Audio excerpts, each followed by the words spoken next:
യുധിഷ്ഠിരന്റെ ഒരു രണ്ട് തരം വ്യക്തിത്വങ്ങളാണ്.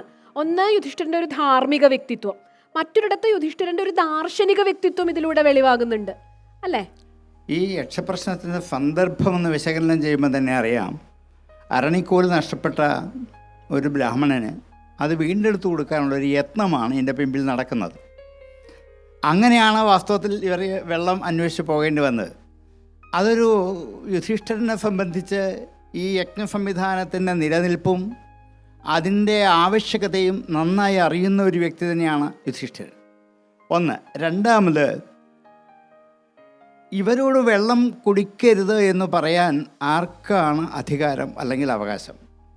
മനുഷ്യജീവിതത്തിലെ അടക്കാനാവാത്ത 3 ധർമ്മങ്ങളിലൊന്നാണ് ദാഹവും വിശപ്പും ഉറക്കവും.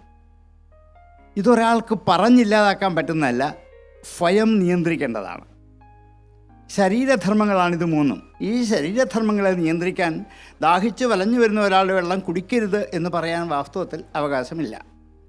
പിന്നെ ഇവിടെ ആ അവകാശത്തെ അതികടന്ന് വെള്ളം കുടിക്കാൻ ശ്രമിച്ചവരായ 4 പേരെയും അതിജീവിക്കാനുള്ള ധാർമ്മികമായ ഒരു കരുത്ത് യുധിഷ്ഠിരനുണ്ടായിരുന്നു. യുധിഷ്ഠിരനോട് വെള്ളം കുടിക്കേണ്ട എന്ന് പറഞ്ഞപ്പോൾ ശരീരധർമ്മത്തെ എത്ര സമയം വേണമെങ്കിലും നിയന്ത്രിച്ച് നിലനിർത്താനുള്ള കരുത്ത് ആർജിച്ച ഒരു കഥാപാത്രമാണ് യുധിഷ്ഠിരൻ. ഇതാണ് ധർമ്മപുത്രൻ. അങ്ങ് പറഞ്ഞ പോലെ ധർമ്മപുത്രൻ എന്ന പേര് വരാൻ തന്നെ കാരണം യുധിഷ്ഠിരനും അതുതന്നെയാണ്. ഈ സ്ഥിരതയാണ് യുധിഷ്ഠിരൻ്റെ. മറ്റവർക്ക് അതല്ലായിരുന്നു. മറ്റു 4 പേർക്കും ഞങ്ങൾക്കിപ്പോൾ വെള്ളം കുടിച്ചേ പറ്റൂ, അത്രമാത്രമാണ്, ബാക്കിയൊക്കെ പിന്നീടാവട്ടെ. പക്ഷേ യുധിഷ്ഠിരനെ സംബന്ധിച്ച് എൻ്റെ ശരീരധർമ്മത്തെ എനിക്കല്ലേ നിയന്ത്രിക്കാൻ പറ്റുള്ളൂ. എൻ്റെ ദാഹത്തെ 1 മണിക്കൂർ 2 മണിക്കൂർ മാറ്റി വെക്കാൻ, എൻ്റെ വിശപ്പ് 1 മണിക്കൂർ 2 മണിക്കൂർ മാറ്റി വെക്കാൻ, എൻ്റെ ഉറക്കത്തെ ഒരു 3-4 മണിക്കൂർ മാറ്റി വയ്ക്കാൻ എനിക്ക് പറ്റും. ഇത് ഞാൻ വിചാരിച്ചാലേ പറ്റുള്ളൂ. ഇത് നമ്മൾക്ക് നൽകുന്നൊരു വലിയ ജീവിത പാഠമാണ്.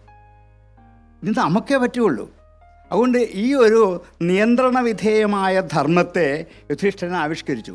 ഇനിയും ആ സന്ദർഭത്തിൽ ചോദിക്കുന്ന ചോദ്യങ്ങൾ നോക്കൂ, ഗഹനമായ ചോദ്യങ്ങൾ, വളരെ ഗഹനമായ കുറേ ചോദ്യങ്ങളാണ് ചോദിക്കുക. ഇതിൻ്റെ ഉത്തരം നമുക്ക് ആദ്യം തോന്നും വെറും കടങ്കഥകളാണ്. ഓരോ ചോദ്യം കേട്ട് കഴിഞ്ഞാൽ ഇങ്ങനെയുള്ള ചോദ്യം, ഇതിൻ്റെ ഉത്തരം ആലോചിച്ച് ബുദ്ധിപൂർവ്വം ദാഹിക്കുന്നതിനിടയിൽ കണ്ടെത്താനുള്ള ബൗദ്ധികമായൊരു വ്യാപാരവും യുധിഷ്ഠിരനിലുണ്ട്.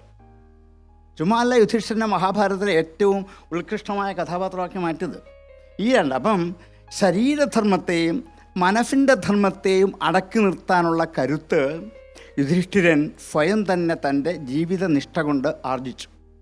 അപ്പോൾ അവിടെ ആ യക്ഷൻ്റെ ചോദ്യങ്ങൾക്ക് മുഴുവൻ ക്ഷമയോടെ, അങ്ങ് പറഞ്ഞ പോലെ ക്ഷമ, ആ ക്ഷമയോടെ നിന്ന് കേട്ട് മറുപടി പറഞ്ഞിട്ട് ഇനിയും വെള്ളം കുടിക്കാനുള്ള ഒരു ധാർമ്മികമായ ചുമതല കാണിച്ചു യുധിഷ്ഠിരൻ എന്നുള്ളത് ഈ യക്ഷപ്രശ്നത്തിലെ അതിമഹത്തായ ഒരു ജീവിത പാഠമാണ്.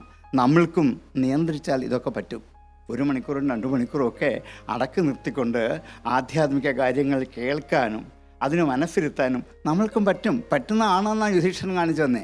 ഇപ്പോൾ യുധിഷ്ഠിരനെ പോലെ ആയില്ലെങ്കിലും ആ വഴിയിലേക്ക് സഞ്ചരിച്ചു പോകാൻ ഈ ഉപദേശങ്ങൾ നമുക്കൊരു പാഠമായി തരട്ടെ എന്നാണ് എനിക്ക് പറയാനുള്ളത്.